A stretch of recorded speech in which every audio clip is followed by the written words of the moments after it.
నమస్తే వార్తలకి స్వాగతం. వివరాల్లోకి వెళితే ప్రపంచ చరిత్రపై పుస్తకం రాసేందుకు చాలా విషయాలు తెలుసుకోవాల్సి వచ్చిందని మాజీ మంత్రి దగ్గుపాటి వెంకటేశ్వరరావు అన్నారు. ప్రపంచ నేతలు తత్వవేత్తల గురించి పూర్తిగా అధ్యయనం చేసినట్లు తెలిపారు. ప్రపంచ చరిత్ర పేరిట తాను రాసిన పుస్తకావిష్కరణ కార్యక్రమంలో వెంకటేశ్వరరావు మాట్లాడారు. విశాఖపట్నంలో నిర్వహించిన ఈ కార్యక్రమంలో మాజీ ఉపరాష్ట్రపతి వెంకయ్య నాయుడు, కేంద్ర మంత్రి Nirmala Sitharaman, AP CM Chandrababu, MP Purandeswari తదితరులు పాల్గొన్నారు. Write any book is one thing, which he's already done about 4 or 5 of them. But to write history is not easy at all. To write history requires a lot more rigor. It requires a lot of intensive study.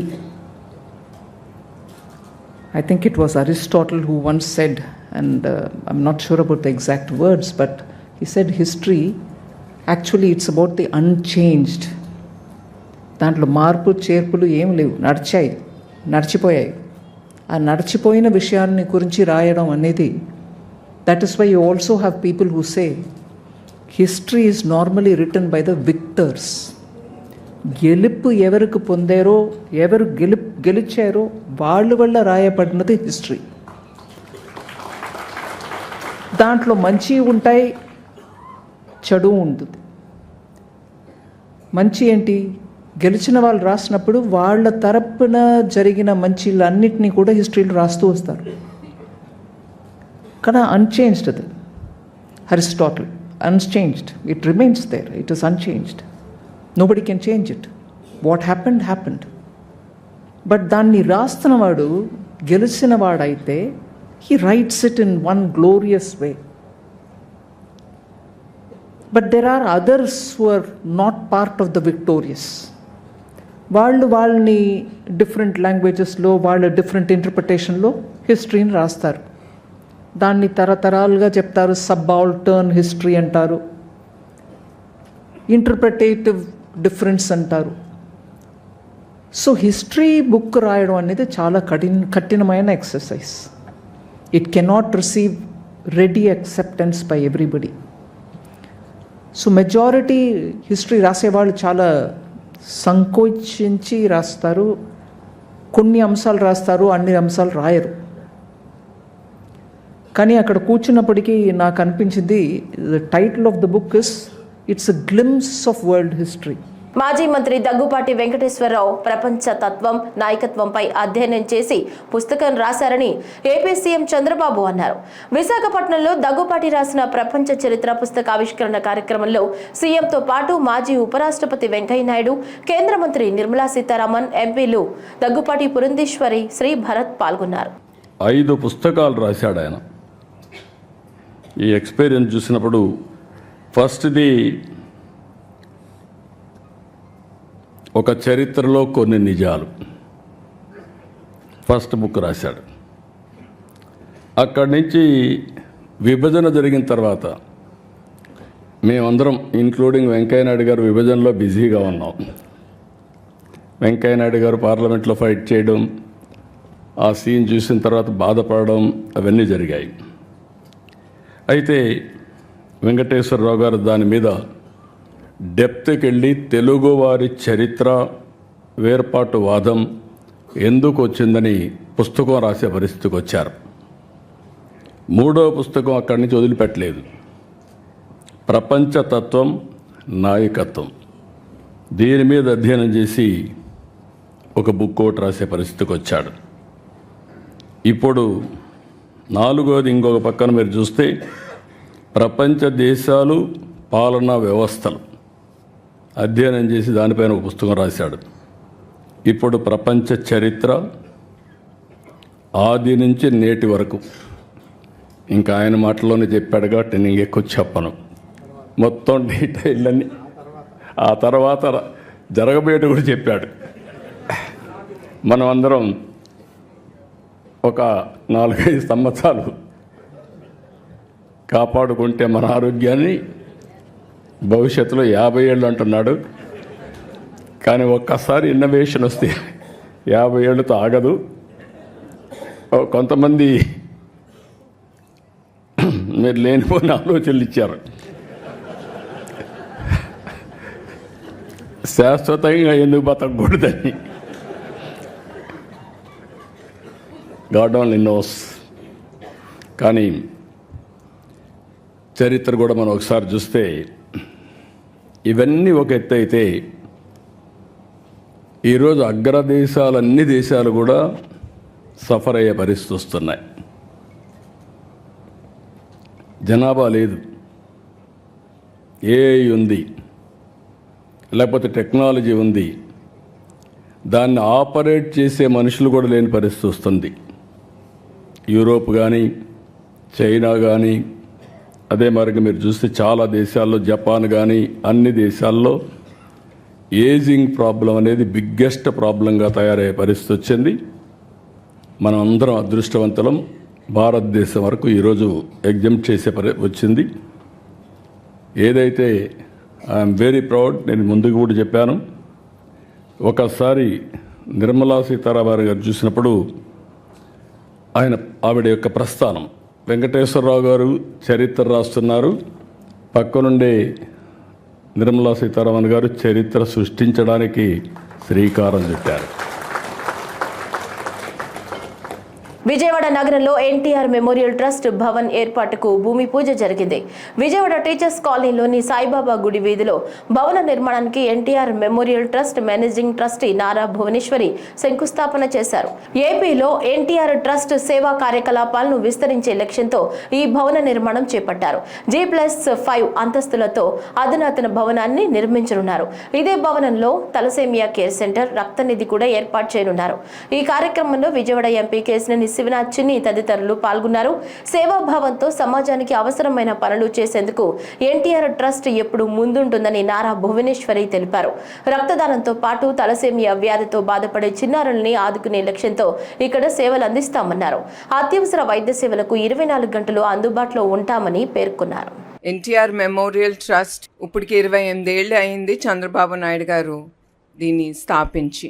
ఏ నమ్మకంతో ఆయన ప్రజల కోసం, వాళ్ళకి ఎప్పుడు అవసరం అప్పుడు మేము trust ముందుండాలని ఇది ప్రజల కోసం ఇది నిర్మించారు చంద్రబాబు నాయుడు గారు. అట్లానే మేనేజింగ్ ట్రస్టీగా నేను ఈ ట్రస్ట్ ముందుకి మా టీంతో పాటు చాలా సేవా కార్యక్రమాలు ప్రజల కోసం తీసుకెళ్తున్నాం. వాళ్ళకి ఎప్పుడు ఏది అవసరమో మన సమాజానికి అప్పుడు ఎన్టీఆర్ ట్రస్ట్ ఎప్పుడు ముందుంటుంది. ఈ ఎన్టీఆర్ ట్రస్ట్ హైదరాబాద్లో ముందల అక్కడ ప్రారంభం జరిగింది. ఇప్పుడు ఇక్కడ విజయవాడలో మేము ఇది ముందుకు తీసుకెళ్తున్నాం ఎన్టీఆర్ ట్రస్ట్. ఇప్పుడు ఈ ట్రస్ట్ బిల్డింగ్లో office plus blood bank plus thalassemia centre పిల్లలకి మీకు గుర్తు చేస్తున్నాము. మా NTR trust we work the talk అంటే మేము ఏది మాట్లాడతామో అది మేము చేసి చూపిస్తాం. మీరు ఎప్పుడు అనుకుని ఉండరు మేము ఇన్ని కార్యక్రమాలు చేస్తున్నామని. అందుకే ప్రజల కోసం వాళ్ళకి తెలియాలి మా ట్రస్ట్ ఎన్నెన్ని సేవా కార్యక్రమాలు తీసుకెళ్తున్నాము. అదే కాకుండా మొన్న NTR memorial trust euphoria musical night మేము ముందుకి తీసుకెళ్ళామంటే అది థాలసీమియా పిల్లల కోసం స్పెషల్గా ఆ ప్రోగ్రామ్ అనేది మేము ముందుకు తీసుకెళ్ళాం. మేము ఏది చెప్తాము అది చేస్తాము. అట్లానే మేమేది ప్రజలకి మేము హామీ ఇచ్చాము, మేము బ్లడ్ బ్యాంక్ కానీ థాలసీమియా సెంటర్స్ కానీ మేము ఓపెన్ చేస్తాము. అట్లానే ఇక్కడ విజయవాడలో ఈ ఎన్టీఆర్ ట్రస్ట్ బిల్డింగ్లో మేము blood bank plus thalassemia centre పిల్లల కోసం వాళ్ళ కోసం మేము ముందుకు తీసుకెళ్తున్నాం. ఎన్టీఆర్ ట్రస్ట్ బిల్డింగ్ అనేది నెక్స్ట్ ఫిబ్రవరి 26లో మేము ఇది ఇనాగ్రేషన్ చేస్తాము తప్పకుండా. కేంద్ర ప్రభుత్వం నియోజకవర్గాల పునర్విభజనకు సిద్ధమవుతోంది. దానివల్ల జనాభా నియంత్రణ పాటించిన దక్షిణాది రాష్ట్రాలకు తీరని అన్యాయం జరుగుతుందని త్రిభాషా విధానం ద్వారా హిందీని రుద్దడం ఆపేయాలని తమిళనాడు ముఖ్యమంత్రి ఎంకే స్టాలిన్ చేస్తున్న వ్యాఖ్యలపై ఏపీ ముఖ్యమంత్రి చంద్రబాబు ఆచితూచి స్పందించారు. నియోజకవర్గాల పునర్విభజన అన్నది ప్రస్తుతానికి ఊహాజనితమేనన్నారు. దేశంలో జనాభా పెరగాల్సిన అవసరం ఉందని చర్చ ప్రారంభించిన తొలి వ్యక్తిని తానేనని, దేశ భవిష్యత్తు అవసరాలు మానవాళి మనుగడ కోసం అధిక జనాభాను ప్రోత్సహించాల్సి ఉందని పేర్కొన్నారు. ఇందులో దేశ ప్రయోజనాలే తప్ప ఎలాంటి రాజకీయాలు లేవని చెప్పారు. బుధవారం జరిగిన విలేకరుల సమావేశంలో జాతీయ మీడియా ప్రతినిధుల ప్రశ్నలకు చంద్రబాబు ఈ మేరకు సమాధానమిచ్చారు. Always, if you can go through worldwide, wealth creation and population conflicting each other. Always you are getting more money. Automatically you won't have any children. That is where I used to say IT professionals, double income, no kids, let us enjoy. Everybody will think like that. That is where globally countries have failed. But do you think, sir, some of the southern states are at a disadvantage? No, what I'm saying, we have to realize now, Government of India or NEET, this one, Water Finance Commission, all of us has to debate, promote population. Don't punish those who are having aging problem today, but give incentives for more children. So one question. That is where I am saying I am giving Talliki Vandanam. How many children? 3 children every year, 15,000 rupees additional. Sir, Now children are earning money, income for the parents. Sir, are you seeking financial support from the finance commission for promoting? Nothing wrong in it. They have to do that. Even I am telling you, I am warning. After some time, you give the incentives, even then they won't go. Sir, one question. That is a problem. Even countries realized of late, they failed totally. Even Japan, as on today, minus 9% or 8%. So it is a very, very important issue for the survival of the human beings itself on earth. Andhra Pradesh శాసనసభ budget సమావేశాలు నేడు 7వ రోజుకు చేరుకున్నాయి. సభ ప్రారంభం కాగానే శాసనసభాపతి స్థానంలో ఉపసభాపతి రఘురామకృష్ణరాజు సభా కార్యకలాపాలను చేపట్టారు. తొలుత ప్రశ్నోత్తరాలను చేపట్టగానే పలువురు సభ్యులు అడిగిన ప్రశ్నలకు ఆయా శాఖల మంత్రులు సమాధానమిచ్చారు. పీడీఎస్ బియ్యం అక్రమ రవాణాపై గోరంట్ల బుచ్చయ్య చౌదరి, కూన రవికుమార్, అరిమిలి రాధాకృష్ణ, వనమాడి వెంకటేశ్వరరావు, వెనిగండ్ల రాము అడిగిన ప్రశ్నలకు పౌర సరఫరాల శాఖ మంత్రి నాదెండ్ల మనోహర్ సమాధానమిస్తూ ఆంధ్రప్రదేశ్లో 4,26,00,000 మందికి ప్రతి నెల ఉచిత రేషన్ అందిస్తున్నామన్నారు. కేజీ 46 రూపాయల 10 పైసలు ఖర్చు చేస్తున్నామన్నారు. గత ప్రభుత్వం 5 ఏళ్లలో అక్రమంగా రవాణా చేస్తున్న 76,854 మెట్రిక్ టన్నుల పీడీఎస్ బియ్యాన్ని మాత్రమే జప్తు చేసిందని, కూటమి ప్రభుత్వం అధికారంలోకి వచ్చిన 6 నెలల్లోనే 60,000 మెట్రిక్ టన్నులు జప్తు చేసినట్లు తెలిపారు. అక్రమ రవాణాకు పాల్పడిన వారిపై కఠిన చర్యలు తీసుకుంటున్నట్లు తెలిపారు. రాష్ట్రంలో 1,46,74,000 రేషన్ కార్డులకు గాను 4,26,00,000 మందికి ప్రతి నెల బియ్యం ఈ రోజున మనం ఉచితంగా సరఫరా చేస్తున్నాం అధ్యక్ష. దీనికి రాష్ట్ర ప్రభుత్వానికి దాదాపు 46 రూపాయల 10 పైసలు పర్ కిలో. గత 5 సంవత్సరాల్లో వీళ్ళు ధాన్యం జప్తు చేసింది 76,854 మెట్రిక్ టన్నుల అధ్యక్ష. 5 ఇయర్స్లో 2019 నుంచి 24 వరకు. కూటమి ప్రభుత్వం వచ్చినాక కేవలం 6 నెలల్లో మేము జప్తు చేసింది 60,000 మెట్రిక్ టన్నుల అధ్యక్ష. అంటే almost 78% of what the previous government has done in the past 5 years we have done in the past 6 months అధ్యక్ష. అదేవిధంగా ముఖ్యమంత్రి గారు కూడా అనేక సందర్భాల్లో సమీక్షించి ఏ విధంగా మనం ఈ వ్యవస్థను పటిష్టం చేద్దాం, లీగల్ అంశాల గురించి, ఎన్ఫోర్స్మెంట్ అంశాల గురించి, అన్నిటిపైన కూడా చాలా లోతుగా అధ్యయనం చేసిన తర్వాత కొన్ని మార్పులు తీసుకొచ్చాం అధ్యక్ష. మొట్టమొదటిసారి రాష్ట్రంలో ఎసెన్షియల్ కమోడిటీస్ యాక్ట్ 7 కింద, సెక్షన్ 7 కింద కేసులు నమోదు చేస్తున్నాం అధ్యక్ష. క్రిమినల్ కేసెస్ బుక్ చేస్తున్నాం అధ్యక్ష. పీడీ యాక్ట్లో కూడా మార్పులు తీసుకొచ్చి ఫస్ట్ టైం పీడీ యాక్ట్ కింద సెక్షన్స్ 316, 318 అండ్ 319 మన భారతీయ న్యాయ సంహిత యాక్ట్ కింద ఇది అప్రూవల్ ఇంకా రావాలి అధ్యక్ష. కానీ PDS rice smuggling is now part of an organised network అని గుర్తించి రిపీటెడ్ అఫెండర్స్గా ఎవరినైతే మేము గుర్తించామో వాళ్ళపైన పీడీ యాక్ట్ కూడా పెట్టేటట్టు చట్టంలో మార్పులు తీసుకొచ్చాం అధ్యక్ష. అనకాపల్లి జిల్లాలో ప్రైవేట్ రంగంలో తీర ఆధారిత ఉక్కు కర్మాగారాన్ని ఆర్సెలర్ మిట్టర్, నిపాన్ స్టీల్ ఏర్పాటు చేయనున్నట్లు రాష్ట్ర పరిశ్రమల శాఖ మంత్రి టీజీ భరత్ తెలిపారు. శాసనసభ ప్రశ్నోత్తరాల సమయంలో అనకాపల్లిలో తీర ఆధారిత ఉక్కు కర్మాగారం ఏర్పాటుపై కొనతాల రామకృష్ణ అడిగిన ప్రశ్నకు మంత్రి సమాధానమిస్తూ 1,47,162 కోట్ల రూపాయలతో 2 దశల్లో ఈ కర్మాగారాన్ని ఏర్పాటు చేయనున్నట్లు తెలిపారు. దీని ద్వారా దాదాపు 1,00,000 మందికి ఉపాధి అవకాశాలు లభిస్తాయన్నారు. కూటమి ప్రభుత్వం తీసుకుంటున్న చర్యల కారణంగా పెట్టుబడులు పెట్టేందుకు పలు కంపెనీలు ముందుకొస్తున్నాయన్నారు. సార్ చెప్పిన దాంట్లో ముఖ్యంగా లోకల్ జాబ్స్ ఉండాలా, 20,000 ఉద్యోగాలన్నా అక్కడ కల్పించాలని చెప్పడం జరిగింది. ఖచ్చితంగా సార్ అది అక్కడ స్కిల్స్ డెవలప్మెంట్ చేసేకి అది కూడా ముఖ్యం కాబట్టి దాంతోపాటు పాలిటెక్నిక్, ఐటీఐ ఆటోమేటిక్గా సార్ అట్లాంటి పెద్ద ప్లాంట్ వచ్చేటప్పుడు ఎకో సిస్టమ్ అనేది ఖచ్చితంగా అక్కడ డెవలప్ అవుతుంది కాబట్టి ఇవన్నీ కూడా ప్లాన్ ఉంది సార్. ఎందుకంటే స్కిల్ డెవలప్మెంట్ అనేది ఇంపార్టెంట్. నీకు లోకల్లో జాబ్స్ ఎక్కువ పుట్టాలంటే ఆ స్కిల్ అనేది సెట్ లేకపోతే it is very difficult to get jobs. So ఖచ్చితంగా అది వర్కౌట్ చేస్తున్నాం సార్. అలాగే ఏదైతే నక్కపల్లిలో 700 acres దీనికోసం తీసుకుపోయింది, 700 acres ఆల్రెడీ ప్లాన్ చేశాం సార్. నెక్స్ట్ అంటే దాని దగ్గరలోనే ఆల్రెడీ నోటిఫై చేసి we're planning to take another 700 acres sir. ఇది కాక ఎవరైతే రైతులకి అట్లాంటిది ఏమైనా ఇష్యూ ఉందంటే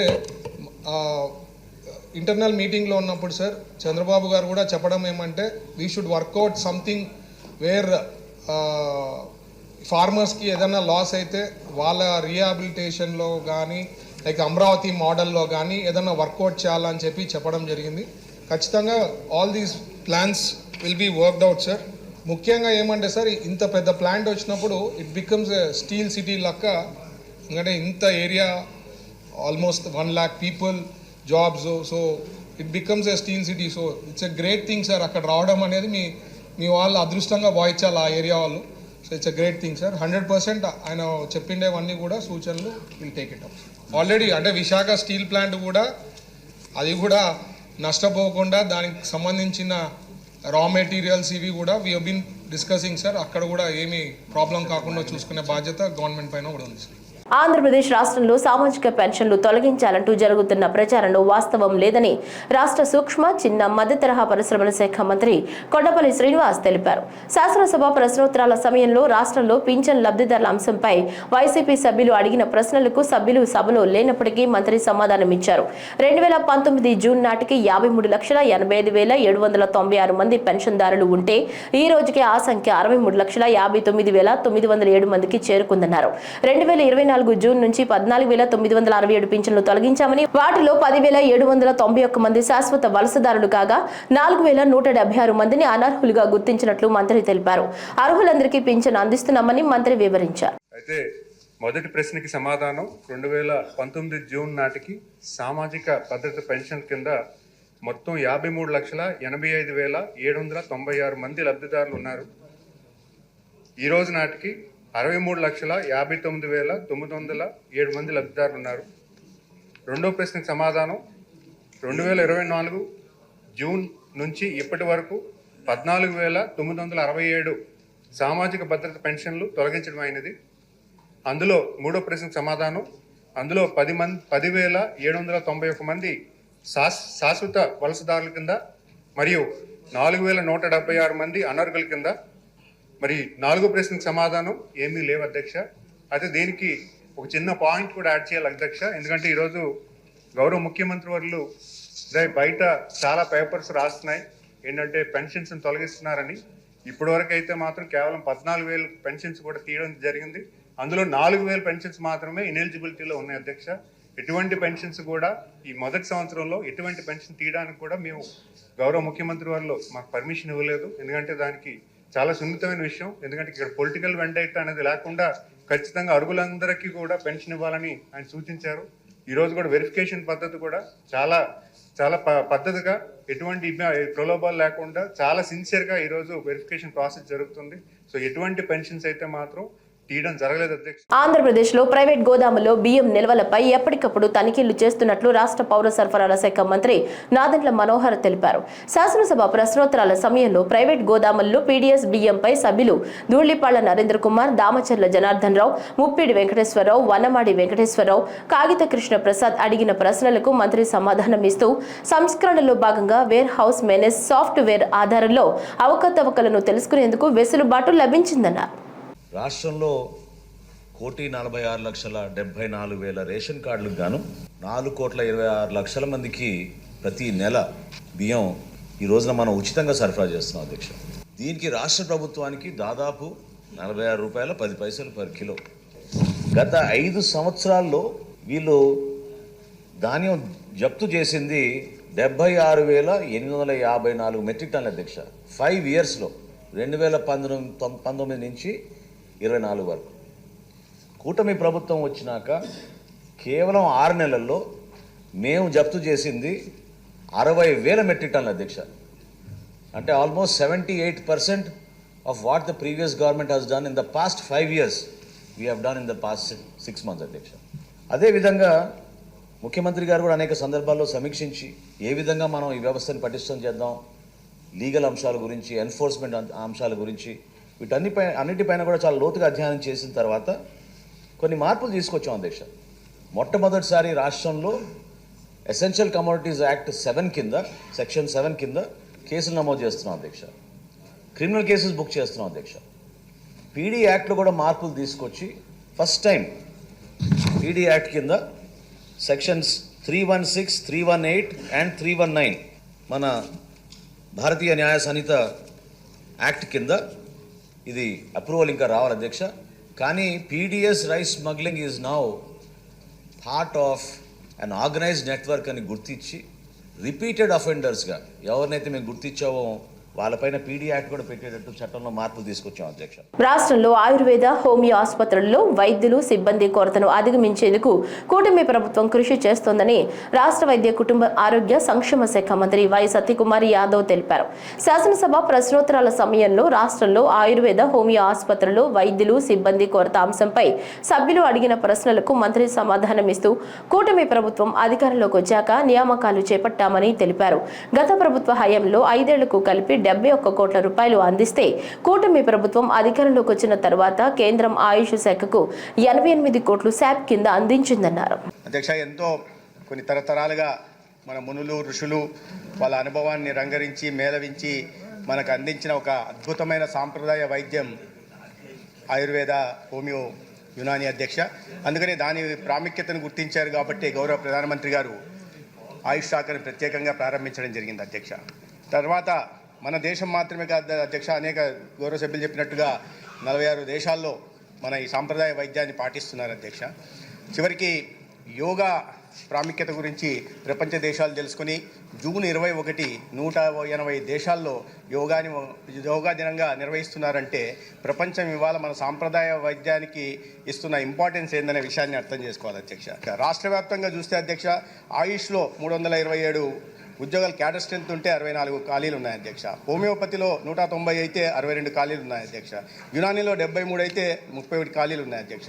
పారామెడికల్లో, ఆయుష్లో పారామెడికల్లో అయితే ఆశ్చర్యపోయే సంఖ్యలు అధ్యక్ష. 361 మంది శాంక్షన్ స్ట్రెంత్ ఉంటే 252 ఖాళీలు ఉన్నాయి అధ్యక్ష. 70% ఖాళీలు ఉన్నాయి అధ్యక్ష.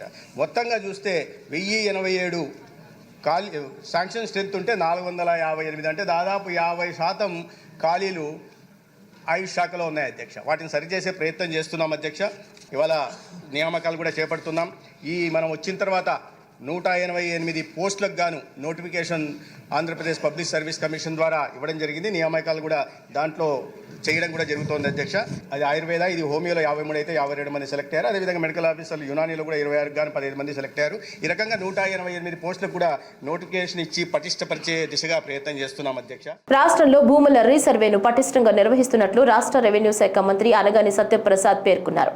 శాసనసభ ప్రశ్నోత్తరాల సమయంలో గ్రామ కంఠం భూముల అంశంపై సభ్యులు అడిగిన ప్రశ్నలకు మంత్రి సమాధానమిచ్చారు. రీసర్వే అంశంపై గ్రామ సభలో వచ్చే అర్జీలను వెంటనే పరిష్కరించేందుకు కృషి చేస్తున్నామన్నారు. గౌరవ ముఖ్యమంత్రి గారు ఎక్కడ కూడా అంటే ల్యాండ్ అనేది ఒక ఎమోషన్, తప్పకుండా పేద ప్రజలందరికీ కూడా వారి హక్కులు కల్పించాల లక్ష్యంతో ఎన్నో రివ్యూలు చేసి అధికారులతో, అలాగే కొత్తగా మేము జిఓఎం కూడా వేసాం అధ్యక్ష, గ్రూప్ ఆఫ్ మినిస్టర్స్ కూడా ఇవన్నీ కూడా అధ్యయనం చేసి పేదవాడికి వాళ్ళ హక్కులు కల్పించాలనే లక్ష్యంతోనే ఇవన్నీ కార్యక్రమాలు చేస్తాం. ఎన్నో సంస్కరణలు తీసుకొస్తాం అధ్యక్ష. దాంట్లో భాగంగానే అధ్యక్ష రీసర్వే గ్రామ సభలు పెట్టాం. అయితే మాకు సమస్యలు తెలియజేసే 90% పూర్తి చేసాం అధ్యక్ష.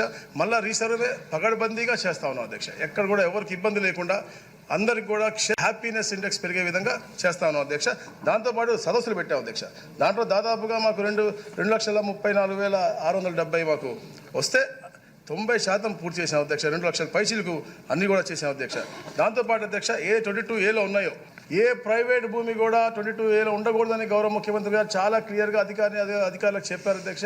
అలాగే దానికోసం అధ్యక్ష 17/2/2025 నాడు అంటే పోయిన నెలలో అధ్యక్ష ప్రభుత్వం నంబర్ 270455 17/2025 అని చెప్పేసి ఒక మెమో కూడా ఇవ్వడం జరిగింది అధ్యక్ష. దాని ద్వారా అధ్యక్ష ఏ సంబంధిత అధికారుల నుండి ముందస్తు ఉత్తర్వులు ఉండి తప్ప ఏ ప్రైవేట్ భూమి కూడా నిషేధిత ఆస్తుల జాబితాలో ఉండడానికి వీలు లేదు.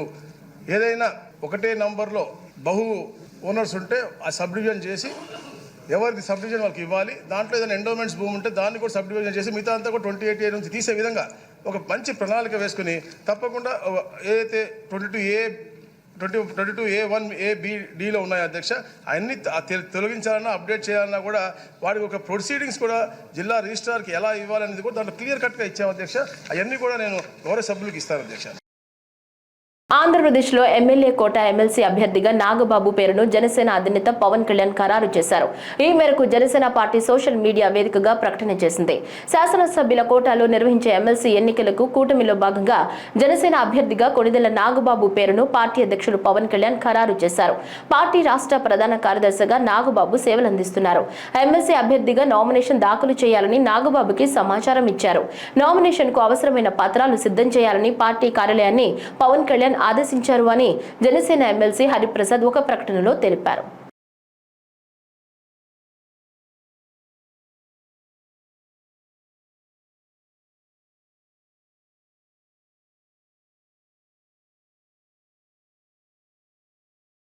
రాజధాని అమరావతి నిర్మాణానికి అయ్యే వ్యయంలో రాష్ట్ర ప్రజలపై ఎలాంటి భారం మోపబోమని పురపాలక పట్టణాభివృద్ధి శాఖ మంత్రి పొంగూరు నారాయణ స్పష్టం చేశారు. నెల్లూరు కలెక్టరేట్లోని తిక్కన ప్రాంగణంలో అధికారులతో సమీక్ష నిర్వహించారు. నగరంలో నీటిపారుదల ప్రాజెక్టులు, రహదారులు, భవనాలతో పాటు పలు శాఖల అధికారులతో మంత్రి సమీక్షించారు. ఈ సందర్భంగా ఆయన మీడియాతో మాట్లాడుతూ అమరావతికి వాణిజ్యపరమైన అంశాలతో నిధిని రాబట్టేలా ప్రపంచ స్థాయిలో వసతుల ఏర్పాటుకు చర్యలు ప్రారంభమయ్యాయన్నారు.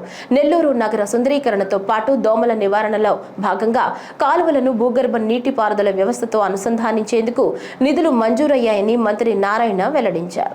జగన్మోహన్ రెడ్డి గారు ప్రెస్లో మాట్లాడిన మాటలు వింతగా ఉన్నాయి. అమరావతి క్యాపిటల్ సిటీకి 217 చదరపు కిలోమీటర్లు కట్టే క్యాపిటల్ సిటీకి ఏదైతే ఖర్చు అవుతుందో ఒక్క పైసా కూడా ప్రజల మీద భారం ఉండదు. ప్రజలు కట్టే ట్యాక్సుల ద్వారా అమరావతి క్యాపిటల్ సిటీలో ఖర్చు పెట్టమని చాలా నిక్కచ్చిగా చెప్పాను. ఎలా అనేది కూడా చెప్పాను. దాదాపు 8,000 ఎకరాలు ఉంది. అందులో ఒక 3,000 ఎకరాలు గ్రీన్ అండ్ బ్లూ పోయింది. ఒక 1000 నుంచి 1200 ఎకరాలు డిఫరెంట్ నేషనల్ ఇంటర్నేషనల్ ఆర్గనైజేషన్ ఇస్తున్నాం. మిగిలిన న్యాయాన్ని పక్కన పెడుతున్నాం. ఇప్పుడు పెరుగుతుంది.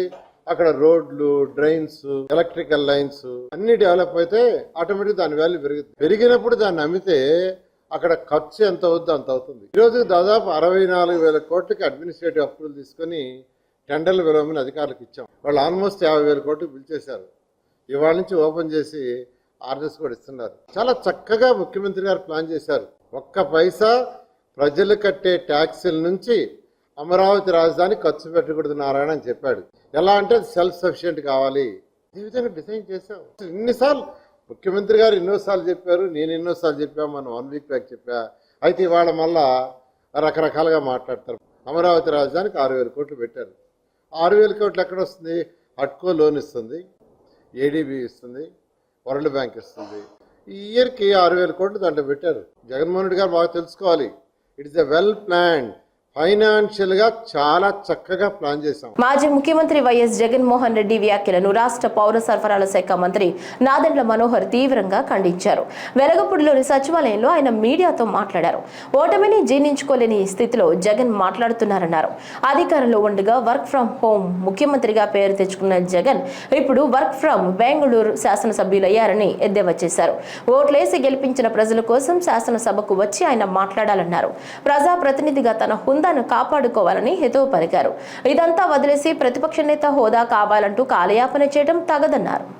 కనీసం ఇంకిత జ్ఞానం లేని వ్యక్తి జగన్మోహన్ రెడ్డి గారు. ప్రతిపక్ష నేత హోదా కావాలి అని ఆయన డిమాండ్ చేయడం అనేది ఎంత హాస్యాస్పదమో ఈరోజు గౌరవ సభాపతి గారు ఆయన ఇచ్చిన రూలింగ్లో రాష్ట్ర ప్రజలందరికీ కూడా అర్థమయ్యే విధంగా చాలా చక్కగా తీర్పిచ్చారు. కౌలు రైతులను ఏ విధంగా పవన్ కళ్యాణ్ గారు ఆదుకున్నారు. ఆత్మహత్యలు విపరీతంగా పెరిగిపోతుంటే జగన్మోహన్ రెడ్డి గారి పరిపాలనలో ఆయన స్వయంగా 5 కోట్ల రూపాయల విరాళం ఆ రోజు ప్రకటించి రాష్ట్ర వ్యాప్తంగా మేము కౌలు రైతు భరోసా సభలు నిర్వహించి జిల్లాల్లో చివరికి నీ సొంత పులివెందుల నియోజకవర్గంలో 24 మందికి ₹1,00,000 చొప్పున పవన్ కళ్యాణ్ గారు అందించారు. నువ్వా మాట్లాడేది ఆయన గురించి? ఏనాడైనా నీ ప్రజా జీవితంలో ₹1 నువ్వు ఇచ్చావా? ఒక దాతగా నిలబడ్డావా? ఎవరన్నా ఆదుకున్నావా?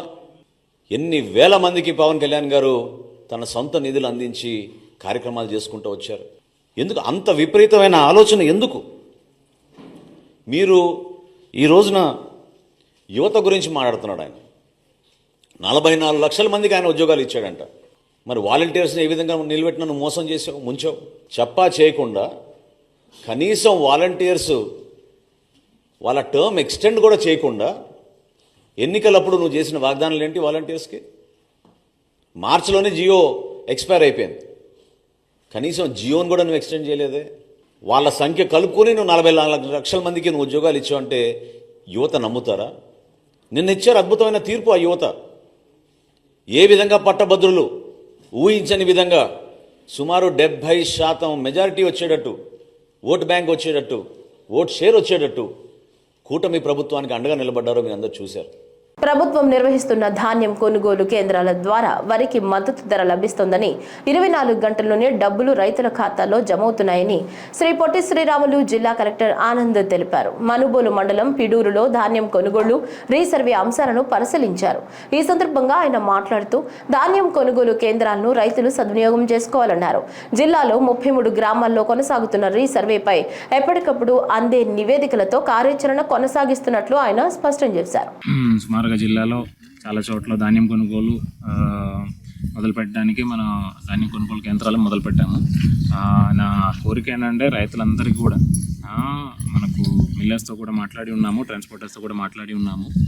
రైతులు ఎవరికైనా రేటు వలన ఇబ్బందులు ఉన్నాయో దయచేసి పక్కన ఉన్న ధాన్యం కొనుగోలు కేంద్రాలకి వచ్చేసి వాళ్ళు ధాన్యాలు గవర్నమెంట్కి ఇవ్వాలి అని కోరుతున్నాను. ఎందుకంటే రేటుకి ఎటువంటి ఇబ్బంది ఉన్నా సరే ఎంఎస్పీ రేటు ఇవ్వడానికి ప్రభుత్వం సిద్ధంగా ఉన్నాము. దానికి సంబంధించి సిబ్బందులందరినీ కూడా ప్యాక్స్ మోస్ట్లీ కోఆపరేటివ్ డిపార్ట్మెంట్ ద్వారా ప్యాక్స్ వాళ్ళందరినీ కూడా సిద్ధం చేసి ఉన్నాము. ప్యాడీ ప్రొక్యూర్మెంట్ సెంటర్స్ కూడా ఓపెన్ అయినాయి.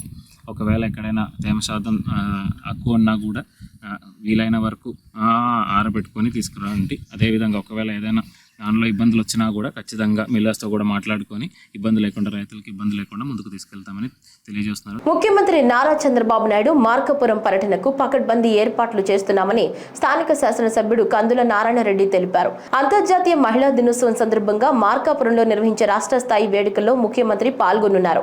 ఈ నేపథ్యంలో జిల్లా కలెక్టర్ ఏ తమీం అన్సారియాతో కలిసి ఏర్పాట్లను పరిశీలించారు. ఈ సందర్భంగా ఎమ్మెల్యే కందుల నారాయణరెడ్డి మీడియాతో మాట్లాడుతూ ప్రభుత్వం అధికారంలోకి వచ్చిన తర్వాత ముఖ్యమంత్రి చంద్రబాబు నాయుడు తొలిసారి మార్కాపురం వస్తున్నారన్నారు. పర్యటనను విజయవంతం చేయాలని ప్రజలకు పిలుపునిచ్చారు. చంద్రబాబు నాయుడు గారి పర్యటన రేపు మార్కాపురంలో 8వ తారీఖున జరగనుంది. అంతర్జాతీయ మహిళా దినోత్సవాన్ని పురస్కరించుకొని మార్కాపురంలో ఈ కార్యక్రమాన్ని ఏర్పాటు చేస్తూ ఉన్నాం. ఈ కార్యక్రమానికి మహిళా సోదరీమణులందరూ అలాగే పార్టీ నాయకులు కార్యకర్తలు అందరూ కూడా పాల్గొనాలని చెప్పి మిమ్మల్ని అందరినీ కోరుతా ఉన్నాం. ముఖ్యంగా ఈ ప్రాంత అభివృద్ధికి శ్రీకారం చుట్టినటువంటి మన ప్రీతం నాయకులు నారా చంద్రబాబు నాయుడు గారు జిల్లా ఒకటి అనౌన్స్ చేస్తారని, అలాగే వెలుగొండ ప్రాజెక్టును పూర్తి చేస్తారని గతంలో ఆయన పుట్టినరోజు నాటిన మార్కాపూర్ ప్రజలకు అందరికీ కూడా స్పష్టమైనటువంటి ఒక హామీని, ఒక ప్రామిస్ను చేసిపోయారు. ఇప్పుడు ఆ తర్వాత మళ్ళీ ఇప్పుడు వస్తూ ఉన్నారు కాబట్టి ఈ మహిళా దినోత్సవాన్ని పురస్కరించుకొని ఈ జిల్లా అనౌన్స్మెంట్ అనేది జరుగుతుందని భావిస్తూ ఉన్నాను. వెలుగొండ గురించి కూడా ఒక స్పష్టత, దానికి ఆర్థికపరమైనటువంటి ఆర్థిక సమస్యలు ఏమేమి ఉన్నాయి, ఏ రకంగా అధిగమించబోతా ఉన్నాం అనేది కూడా ప్రజలకు తెలియజేయడానికి వస్తున్నారని చెప్పి ఈ సందర్భంగా తెలియజేస్తా ఉన్నాం. నియోజకవర్గ ప్రజలందరూ కూడా తీసుకోవాలని మనసారా కోరుతా ఉన్నాను. ఎండల తీవ్రత నేపథ్యంలో మధ్యాహ్న సమయంలో ప్రజలు బయటకు రావద్దని నంద్యాల జిల్లా వైద్య ఆరోగ్య శాఖ అధికారి వెంకటరమణ తెలిపారు. ఆయన మాట్లాడుతూ 40 డిగ్రీల ఉష్ణోగ్రతలు నమోదవుతున్న తరుణంలో ప్రజలు అప్రమత్తంగా ఉండాలన్నారు. అత్యవసర వేళల్లో బయటికి వస్తే తగిన జాగ్రత్తలు పాటించాలన్నారు. ఉపాధి హామీ వేతనదారులు ఉదయాన్నే పనులకు వెళ్లడం ఉత్తమమన్నారు. జిల్లాలోని అన్ని ఏరియా హాస్పిటల్స్ లో ORS ప్యాకెట్లు అందుబాటులో ఉంచడం జరిగిందని ప్రతి ఒక్కరూ వినియోగించాలని సూచించారు. సమ్మర్ వింటర్ మనకు ఎండలు ఎక్కువగా మండిపోతున్నాయి. రోజు రోజుకు తీవ్రత పెరుగుతుంది కాబట్టి ప్రజలందరూ కూడా చాలా జాగ్రత్తగా ఉండాల్సిన సమయం వచ్చింది. ముఖ్యంగా ఎక్కువగా ఈ ప్రయాణాలు చేయడం కానీ, లేకపోతే ఎండలో తిరగడం కానీ, పనులకు వెళ్ళే వాళ్ళు, ఉపాధి కూలీలు కానీ వీళ్ళంతా కూడా టైం ప్రకారము, అంటే మామూలుగా అర్లీగా వెళ్ళి త్వరగా ఇంటికి వచ్చే మార్గం ఆలోచించాలి. అలాగే పనిచేసే ప్రదేశంలో జాగ్రత్తలు తీసుకుంటే ఎక్కువ నీరు తాగడము, మజ్జిగ తీసుకోవడము, అలాగే ORS ప్యాకెట్స్ కూడా మేము పంపిణీ చేయడం జరుగుతుంది. ORS ద్రావణం తాగడము, తర్వాత దుస్తులు కూడా మనకు ఎక్కువగా కాటన్ దుస్తులు ధరించడము, లూజుగా ఉండే దుస్తులు ధరించడము, ఇట్లా పలు జాగ్రత్తలు తీసుకోవాలి. ఎక్కువగా ఎండలో బయట తిరగకుండా చూసుకోవాలి. ముఖ్యంగా ఈ సీజన్లో చూస్తే ముఖ్యంగా వాటర్ ప్రాబ్లం కూడా ఎక్కువగా ఉంటుంది.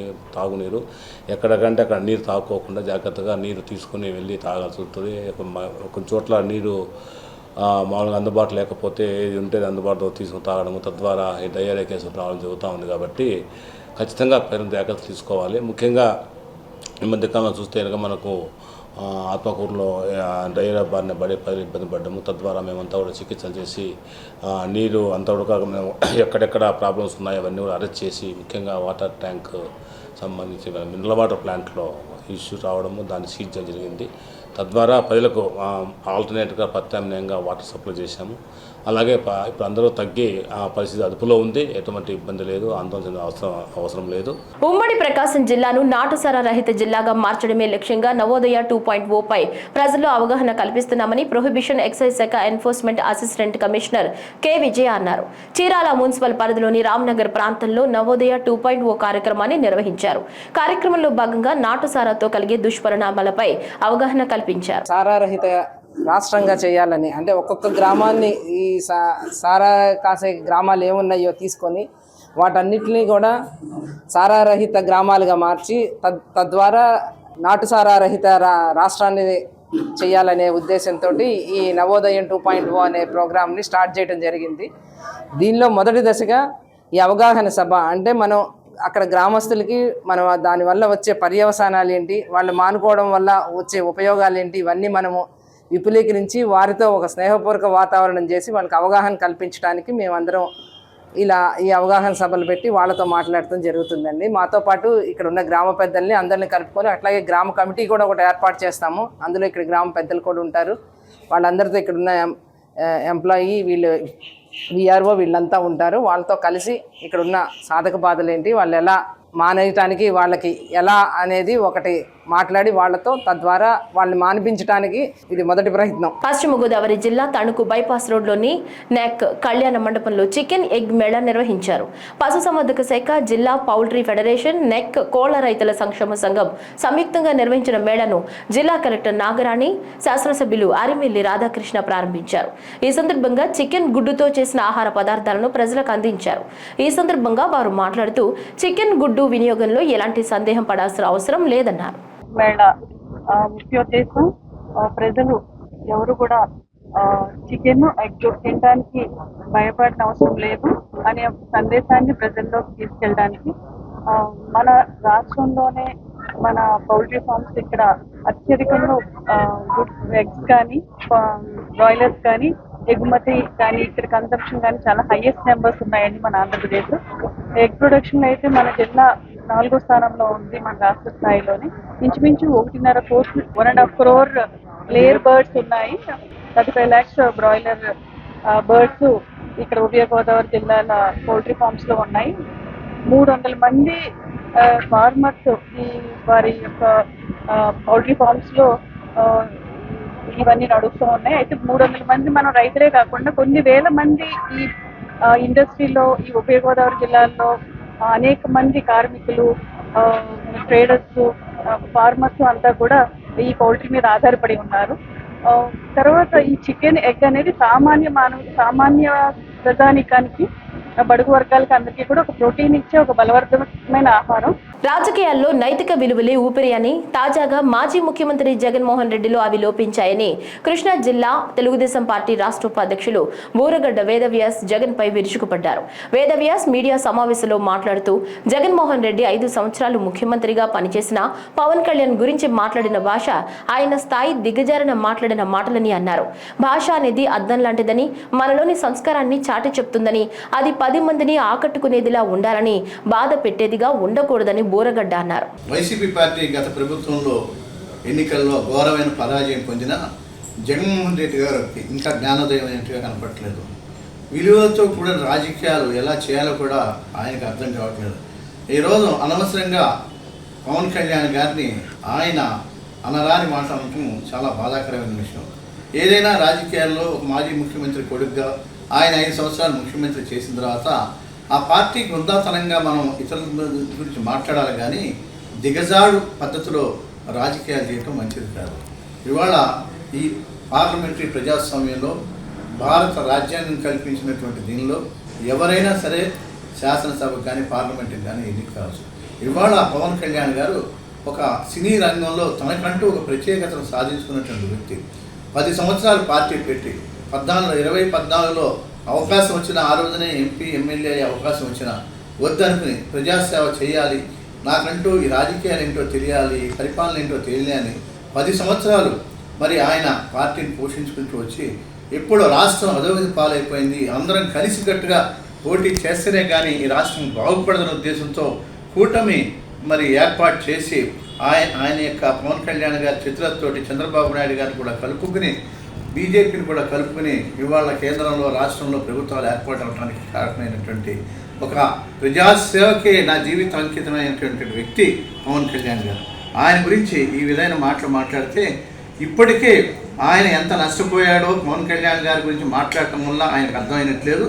ఇలా మాట్లాడితే ఇంకా పూర్తిగా నష్టపోయే పరిస్థితి ఆయనకి దాపురిస్తుంది. చంద్రబాబు 2024 జూన్లో ముఖ్యమంత్రి అయ్యాక పెంచిన పెన్షన్ ప్రతి నెల స్వయంగా పంపిణీ చేస్తున్నారు. అమరావతి తాడేపల్లి మండలంలోని పెనుమాకలో ఆ పేద కుటుంబం ఉంటున్న పూరి గుడిసెని చంద్రబాబు వాగ్దానం అందమైన భవనంగా మార్చివేసింది. 8 నెలల కిందట కూటమి ప్రభుత్వం నుంచి మొట్టమొదటి 4,000 పింఛన్ ఇవ్వడానికి బాణవత్తు పాములు ఇంటికి చంద్రబాబు పెనుమాక గ్రామం వచ్చినప్పుడు ఆ కుటుంబానికి చేసిన వాగ్దానం ఇప్పుడు సంపూర్ణం చేశారు. బాణవత్తు పాములు సీతా దంపతులు రోజు కూలీ చేసుకుంటూ శిథిలమైన గుడిసె మగ్గుతూ ఉండడాన్ని స్వయంగా చూసిన చంద్రబాబు అప్పటికప్పుడే వాళ్ళకి అదే స్థలంలో మంచి పక్కా ఇల్లు కట్టిస్తానని మాట ఇచ్చారు. ఆర్థికంగా కుటుంబ పరంగా ఎన్నో ఇబ్బందులు పడుతున్న వారి సమస్యలు వారితో గడిపినప్పుడు ఆయన అడిగి తెలుసుకున్నారు.